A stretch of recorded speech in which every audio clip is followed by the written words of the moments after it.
What's going on, guys? Guide4 here with more Grand Theft Auto 5, and just today, Rockstar released their Valentine's Day Massacre DLC pack, and this is really cool because it came with this car here, and this is the Albany Roosevelt, and it is purchasable only during this Valentine's DLC. So, if you want it, you should buy it. However, it is $750,000, so I assume that a lot of you either don't have that kind of money, or you just don't want to spend that kind of money on a car like this. So in this video here, I'm going to be showing you some gameplay of it, its handling, things like that, and also all of its customization options. So why don't we get right into it. The first thing I want to point out on this car is the attention to detail. Even looking at the back right here, you can see a leather looking chest kind of thing where, you know, you could put guns, shovels, rope, anything that the mob might have used in the 20s on a car like this, and really there was just a huge amount of detail, like I said, put into this car. Everything from the trims to the wheels on the side of it, and it's just really a cool and historically accurate vehicle. So why don't we take it out of the garage here and I will show you its handling, and I think Rockstar did a really good job of designing this car and how it should handle given its time period.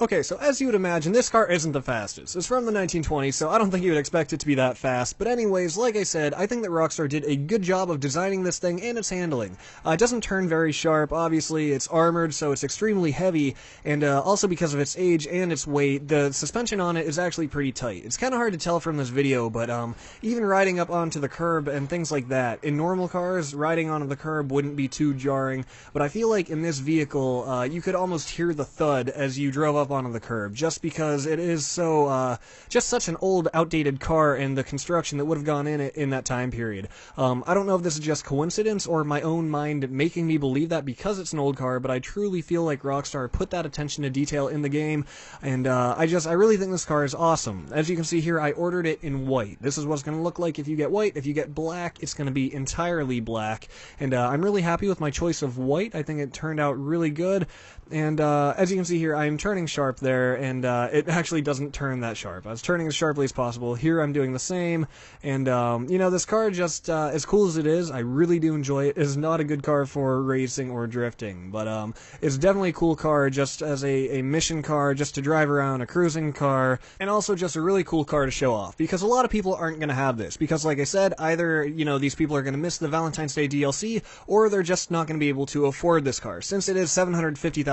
It's very expensive, so as you can see here, it looks great cruising down the road. I really like it, and it turned out even cooler than I ever expected it to, based on what I saw in the pictures. So, without any further ado, why don't we get into the customization options.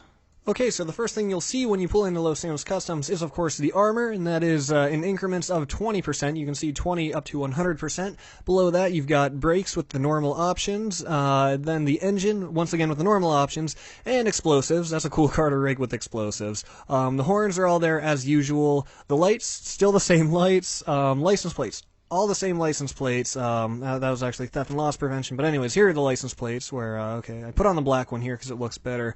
Now, the respray options are what are actually kind of cool, so we're going to go through the classic colors here, and you can see right off the bat, that lime green, that looks sick, okay? I know that's not historically accurate, and there's no car that would have looked like that back in the day, but some of these colors look really, really awesome with this black. Even the hot pink, a lot of these neon colors just look really sweet, and then going to the secondary colors, this looks equally awesome. You know, you're just switching it now, the lime green where the black was previously, and it's in my opinion really, really, really incredible. I didn't think it would look this cool, and I think the customization for the paint colors on here are even really better than I expected, so it looks really good with the ultra blue there too. So moving down, suspension, still all the normal options. I don't know why you'd want to drop this down. Transmission, still the normal options. Turbo, of course, and wheels. Now, it should be noted that for the wheel types, you've got the normal ones, but under accessories, this is all the options you have. There's no custom tires.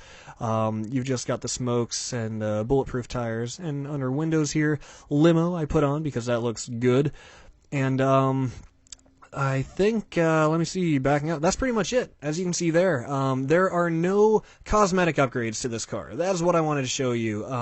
It's really just all tunable upgrades. The only things that are cosmetic are the windows and the wheels, but besides that, there's no body upgrades, no hood changes, grills, nothing like that. So with this car, pretty much what you see is what you get. The main thing you're going to be customizing here physically is the color of it. So with that, guys, please tell me what you think of this car in the comments below. If I'd rate this this car on a scale of 1 to 10, it's a little expensive for what it is, but then again, it should be expensive, because it's cool and it's kind of rare. Not many people are going to have this.